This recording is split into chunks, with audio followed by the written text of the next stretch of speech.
వస్తుంది. ప్రభుత్వానికి చెడ్డ పేరు వస్తుంది కదా. 100% చెడ్డ పేరు అది. అన్న రేవంత్ అన్న మీరు ఆలోచించాలి. పేదల ప్రభుత్వం, పెద్దల ప్రభుత్వం కాదు మనది. పేదల ప్రభుత్వాన్ని తెచ్చుకురు కదన్న. ఈ పెద్దల ప్రభుత్వం అయిపోయింది.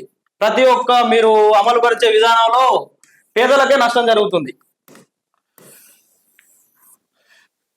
హైడ్రా అంశం ఇంకోటి, FTL ల్యాండ్ అన్నారు, బఫర్ జోన్ అన్నారు.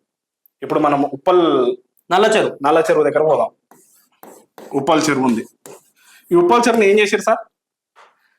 చెరువు చుట్టూరు ఉంటే మధ్యలో గుడి కట్టిండు.